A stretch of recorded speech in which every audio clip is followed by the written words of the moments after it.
हिंदू धर्म में किसी भी धार्मिक कार्य के बाद भंडारा आयोजित किया जाता है। ऐसा इसलिए किया जाता है क्योंकि भंडारे के बिना कार्य संपन्न नहीं माना जाता। इसी कारण से धार्मिक कार्यों में भंडारे का अत्यधिक महत्व है। इस सिलसिले में यूपी के प्रयागराज जिले में चल रहे माघ मेला क्षेत्र में प्रत्येक साधु संतों के कैंप में कहीं भजन कीर्तन तो कहीं भंडारे का आयोजन किया जाता रहा है। वहीं गुरुवार को मेला क्षेत्र के सेक्टर 3 स्थित प्राचीन गंगा थाना के समीप लगे अनाथ महिला सेवा आश्रम के कैंप में भंडारे का आयोजन किया गया। इसमें सैकड़ों की संख्या में साधु संतों और महंतों ने भाग लिया और भंडारा प्रसाद ग्रहण किया। इस दौरान अनाथ महिला सेवा आश्रम की अध्यक्ष अनीता दुबे ने भंडारा प्रसाद ग्रहण करने वाले सभी साधु संतों और महंतों का उचित द्रव्य दक्षिणा देकर आशीर्वाद प्राप्त किया। अनाथ महिला सेवा आश्रम की अध्यक्ष अनीता दुबे ने कहा कि हिंदू धर्म में दान का अत्यधिक महत्व है।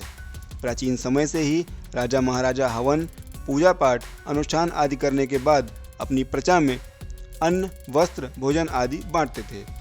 आज भी धार्मिक कार्यों के बाद मंदिरों की ओर से होने वाले अन्नदान ने भंडारे का रूप ले लिया है। हालांकि अब घरों में पूजा पाठ के बाद लोग भंडारा कम ही आयोजित करते हैं, लेकिन माघ मास में मंदिरों और बड़े स्थानों पर ये परंपरा आज भी चली आ रही है। उन्होंने कहा कि भंडारे को लेकर एक कथा भी काफ़ी प्रचलित है, जिसके अनुसार एक बार जब विदर्भ के राजा श्वेत मरने के बाद परलोक पहुँचे तो उन्हें बड़ी तेज़ी से भूख लगी। जब उन्होंने खाना मांगा तो उन्हें वहाँ किसी ने खाना नहीं दिया। राजा की आत्मा ब्रह्मदेव के पास पहुँची और उनसे पूछने लगी कि आखिर उन्हें क्यों भूख लगने पर खाना नहीं दिया जा रहा है। तब ब्रह्मदेव ने राजा विदर्भ को बताया कि उन्होंने अपने जीवन काल में कभी भी अन्नदान नहीं किया, इसी कारण से उन्हें भोजन भी नहीं मिलेगा। तब राजा ने अपनी आने वाली पीढ़ी को इस स्वप्न में आकर अन्नदान करने और भंडारा करने के लिए कहा। बस तभी से भंडारे की परंपरा चल पड़ी है।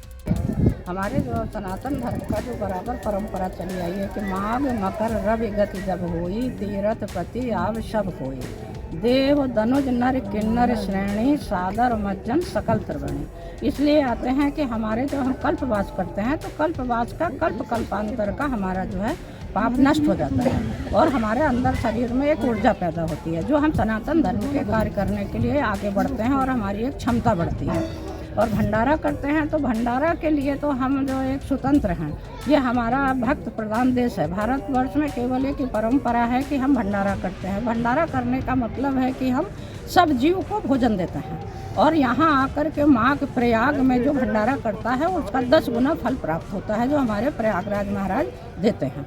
इससे जब हम जहाँ दान जिस प्रकार से भंडारा करते हैं और भंडारा की ही परंपरा है, जो यहाँ आकर के भंडारा करता है उसको हर प्रकार से सुख संपत्ति प्राप्त होती है। और इसीलिए ये सनातन धर्म चल रहा है। अन्य सनातन धर्म के अलावा अन्य कोई ऐसा कार्य नहीं होता है जो सनातन धर्म से विपरीत होते हैं। लेकिन सनातन धर्म हमारा एक महिला संगठन एक ऐसा है जो कि हम सब लोग लेकर के एक माघ में आते हैं और माघ में आकर के अपनी परंपरा को निभाते हैं, गुरु परंपरा को निभाते हैं।